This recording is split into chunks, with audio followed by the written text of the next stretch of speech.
আজকের ক্লাসে আমি ব্রিটিশ স্বাধীনতা পূর্ব ভারতের শিক্ষা ব্যবস্থা, যেটা ১৮০০ সাল থেকে ১৯৪৬ খ্রিস্টাব্দ পর্যন্ত যে শিক্ষা ব্যবস্থাটা প্রবর্তিত ছিল, ওইটা নিয়ে আলোচনা করব। হ্যাঁ শিক্ষার্থীরা, ত্রিপুরা ইউনিভার্সিটির আন্ডারে এই বছর তোমরা যারা বিএ ফার্স্ট সেমিস্টারে পড়াশোনা করছো এবং তোমাদের যাদের মেজর সাবজেক্ট এডুকেশন রয়েছে, আজকের ক্লাসটি সম্পূর্ণ তোমাদের জন্য।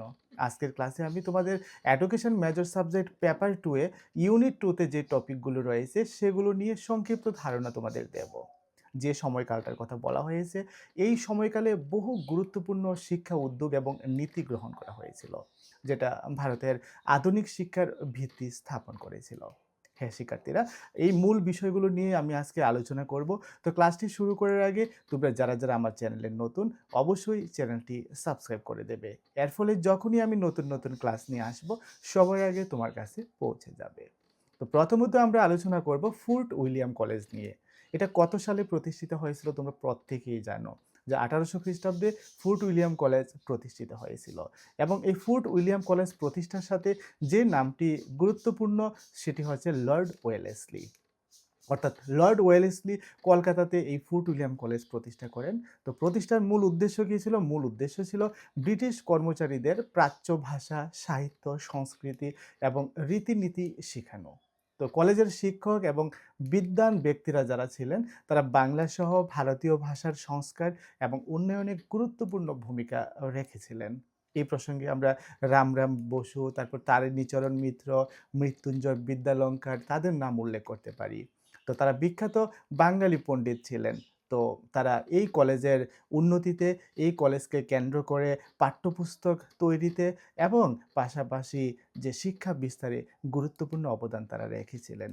তো এবার এই প্রসঙ্গে আরেকটা টপিক রয়েছে তোমাদের, সেটা হচ্ছে শ্রীরামপুর ত্রয়ী। তো ব্যাপটিস্ট মিশনারির উইলিয়াম কেরি, তারপর জোশুয়া মার্সম্যান এবং উইলিয়াম ওয়ার্ড, এই তিনজন ব্যক্তি একত্রে এই শ্রীরামপুর ত্রয়ী নামে পরিচিত।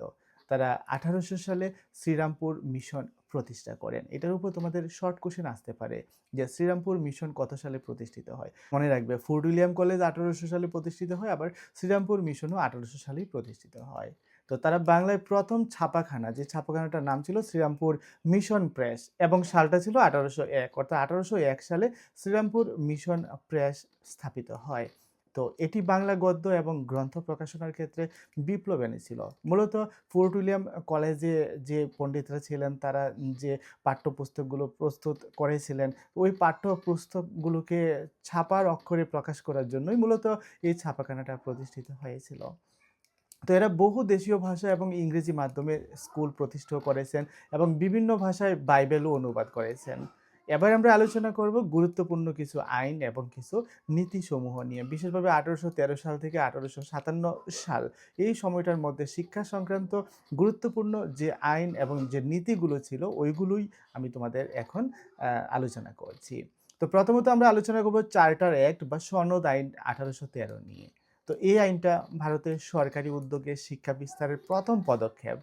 তো এই আইনের ৪৩ নং ধারায় স্পষ্টভাবে বলা হয়েছে যে ব্রিটিশ ভারতীয় সাহিত্যের পুনরুজ্জীবন এবং উন্নতি বিধান করা, এবং এদেশের অধিবাসীদের বিজ্ঞান শিক্ষা প্রবর্তনের জন্য কোম্পানি প্রতি বছর ১,০০,০০০ টাকা ব্যয় করবে। কিন্তু এটার একটা সমস্যা ছিল। কি সমস্যা? যেমন প্রাচ্যের ক্ষেত্রে সংস্কৃত, আরবি, ফার্সি, নাকি পাশ্চাত্যের মধ্যে ইংরেজি, কোন শিক্ষার জন্য এই অর্থ ব্যয় হবে, সেটা নিয়ে প্রাচ্যবাদী এবং পাশ্চাত্যবাদীদের মধ্যে দ্বন্দ্ব সৃষ্টি হয়। দ্বিতীয়ত আমরা এখন আলোচনা করব ম্যাকলে মিনিট। এটাও একটা গুরুত্বপূর্ণ নীতি ছিল। Macaulay minute ১৮৩৫।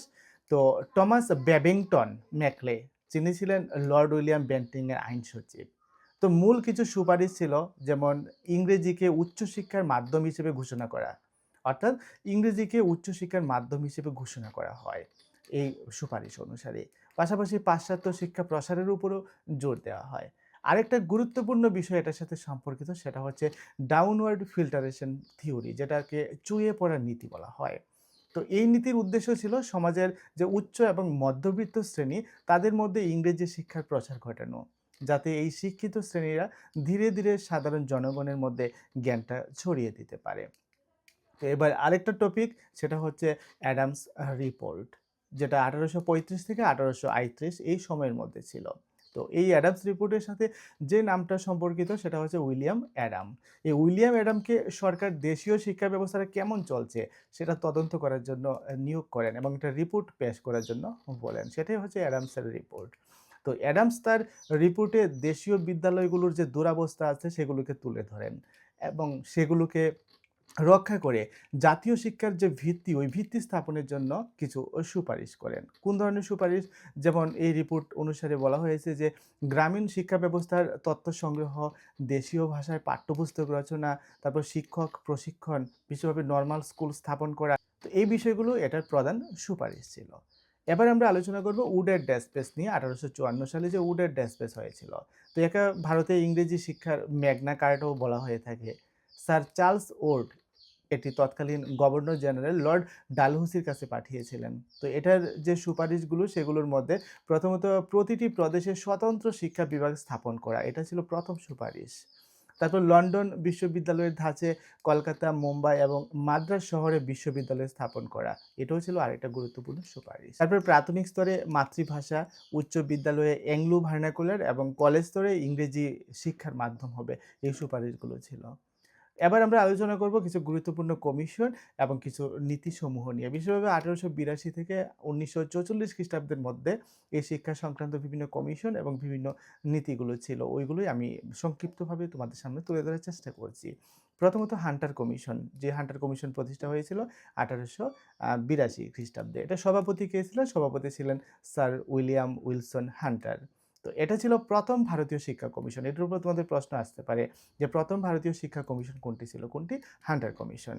তো প্রাথমিক শিক্ষাকে জনগণের শিক্ষা হিসেবে গণ্য করে মাতৃভাষার মাধ্যমে শিক্ষাদানের কথা বলা হয় এই কমিশনের সুপারিশ অনুসারে। তো বিশেষভাবে মাধ্যমিক শিক্ষায় যে বেসরকারি উদ্যোগকে উৎসাহ দেওয়া এবং দুটি ভাগ, একটা হচ্ছে সাহিত্য এবং অন্যটা হচ্ছে বৃত্তিমূলক, এই দুইটা প্রবর্তনের কথা বলা হয় এই হান্টার কমিশনে। তো এবার আরেকটা গুরুত্বপূর্ণ বিষয় সেটা হচ্ছে লর্ড কার্জনের শিক্ষানীতি। এই নীতিটাও খুব গুরুত্বপূর্ণ একটা শিক্ষানীতি ছিল, যেটা 1904 খ্রিস্টাব্দে এই নীতিটা কার্যকরী হয়। তো শিক্ষার মানের উন্নয়ন এবং বিস্তারের উপর নিয়ন্ত্রণ আনার চেষ্টা করা হয় এই নীতি অনুসারে। পাশাপাশি শিক্ষক প্রশিক্ষণ এবং প্রাথমিক শিক্ষার উন্নতির উপরেও জোর দেওয়া হয়। এবার আলোচনা করব জাতীয় শিক্ষা আন্দোলন 1905 নিয়ে। এর মধ্যে বঙ্গভঙ্গ, তোমরা প্রত্যেকেই জানো 1905 খ্রিস্টাব্দে হয়েছিল। এই বঙ্গভঙ্গ বিরোধী আন্দোলনের সময় এটা শুরু হয়েছিল। বিশেষভাবে সরকারি নিয়ন্ত্রণ মুক্ত, তারপর ভারতীয় আদর্শ এবং ভারতীয় সংস্কৃতি ভিত্তিক শিক্ষা ব্যবস্থার প্রবর্তন করা। তো 1906 সালে জাতীয় শিক্ষা পরিষদ গঠিত হয় এবং বেঙ্গল ন্যাশনাল কলেজ এবং বেঙ্গল টেকনিক্যাল ইনস্টিটিউটও প্রতিষ্ঠা হয়। এবার আমরা আলোচনা করব স্যাডলার কমিশন নিয়ে, যেটা 1917 সালে এই কমিশন প্রতিষ্ঠিত হয়েছিল। তো এই স্যাডলার কমিশনের সভাপতি ছিলেন স্যার মাইকেল স্যাডলার। তো এটি কলকাতা বিশ্ববিদ্যালয় কমিশন নামেও পরিচিত। তো কমিশনের সুপারিশে মাধ্যমিক এবং ইন্টারমিডিয়েট যে শিক্ষা, ওই শিক্ষা বোর্ডের হাতে মাধ্যমিক শিক্ষার ভার দেওয়ার কথা বলা হয়। তো ইন্টারমিডিয়েট, যেটা বর্তমানে উচ্চ মাধ্যমিক, তো এটা পাশের পর বিশ্ববিদ্যালয়ে ভর্তির নিয়ম চালু করার পরামর্শ দেওয়া হয়েছিল।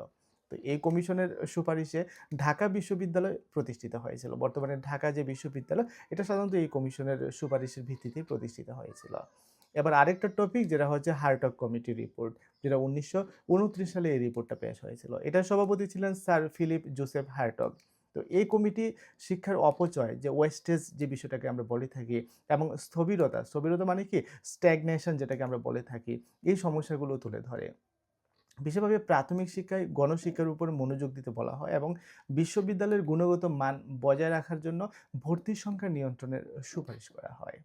আরেকটা টপিক, যেটা হচ্ছে ওয়ার্দা স্কিম বা বুনিয়াদী শিক্ষা, যেটা 1937 খ্রিস্টাব্দে এই বুনিয়াদী শিক্ষা প্রবর্তিত হয়েছিল। তো এটার প্রবর্তক কে ছিলেন আমরা সবাই জানি, যে মহাত্মা গান্ধী। তো এটা নই তালিম নামেও কিন্তু পরিচিত। মহাত্মা গান্ধীর যে বুনিয়াদী শিক্ষাটা অন্য কি নামে পরিচিত? অন্য নাম ছিল এটা নই তালিম। তো বিশেষভাবে 6 থেকে 14 বছরের যে শিশু, তাদের জন্য অবৈতনিক এবং বাধ্যতামূলক শিক্ষা এবং হস্তশিল্পকে শিক্ষার কেন্দ্রে রাখার, অর্থাৎ কর্মভিত্তিক শিক্ষা, তো এটাই বিষয়টাই এখানে বলা হয়ে থাকে, যাতে শিক্ষার্থীরা স্বনির্ভর হতে পারে। যেমন দেখো, এই যে গান্ধীজির এই নই তালিম, এটাও কিন্তু বর্তমান সময়ে এই যে রাইট টু এডুকেশন অ্যাক্টের মধ্যে 6 থেকে 14 বছরের মধ্যে ফ্রি অ্যান্ড কম্পালসরি যে এডুকেশনের কথা বলা হয়েছে, তাহলে এগুলোর প্রভাব কিন্তু আধুনিক শিক্ষায় খুব ব্যাপক পরিমাণে পড়েছে। যাই হোক, এবার আরেকটা টপিক, সেটা হচ্ছে সার্জেন্ট রিপোর্ট, যেটা 1944 খ্রিস্টাব্দে এই রিপোর্টটা পেশ করা হয়েছিল। তো এটার সভাপতি কে ছিলেন? স্যার জন সার্জেন্ট এটার সভাপতি ছিলেন। তো এটা স্বাধীনতা পরবর্তী শিক্ষা উন্নয়নের জন্য একটা বিস্তৃত পরিকল্পনা ছিল। বিশেষভাবে 6 থেকে 11 বছর বয়সী সব ভারতীয় শিশুর জন্য বিনামূল্যে এবং বাধ্যতামূলক শিক্ষা প্রবর্তনের সুপারিশ করা হয়। তো এর লক্ষ্য ছিল 40 বছরের মধ্যে ভারতে সার্বজনীন সাক্ষরতা নিয়ে আসা। তো এই ছিল আমাদের সেকেন্ড ইউনিটের আলোচনা। আশা করি প্রত্যেকে তোমরা ভালোভাবে বুঝতে পেরেছো। এতটুকু আলোচনা বুঝতে পারলে এই ইউনিট থেকে যে ধরনের কোশ্চেনগুলো পরীক্ষাতে আসবে অবশ্যই তোমরা আনসার করতে পারবে। আর এই ইউনিট থেকে যে ব্রড কোশ্চেনগুলো তোমাদের পড়তে হবে, সেগুলো অলরেডি আমাদের মোবাইল অ্যাপ্লিকেশনে দিয়ে দিয়েছি। তোমরা যারা স্কুল অফ মেরিট অনলাইন প্ল্যাটফর্মে আছো তোমরা তো পেয়ে গেছো। আর তোমরা যারা এখনো আমাদের প্ল্যাটফর্মে যুক্ত হওনি, গুগল প্লে স্টোর থেকে স্কুল অফ মেরিট মোবাইল অ্যাপ্লিকেশনটা ইনস্টল করে আমাদের সাথে অনলাইনে নিয়মিত ক্লাস করতে পারবে। আসন্ন ফাইনাল পরীক্ষার জন্য সাজেশন পাবে। এমনকি তোমাদের ইন্টারনাল পরীক্ষার প্রশ্নপত্র, অ্যাসাইনমেন্টের উত্তর সবকিছু এক ছাদের নিচে পেয়ে যাবে। যদি আমাদের অনলাইন প্ল্যাটফর্মে আসতে চাও তাহলে আজই গুগল প্লে স্টোর থেকে স্কুল অফ মেরিট মোবাইল অ্যাপটি ইনস্টল করে নাও। আর বিস্তারিত জানতে কল কিংবা হোয়াটসঅ্যাপ করো স্ক্রিনে দেওয়া মোবাইল নম্বরে।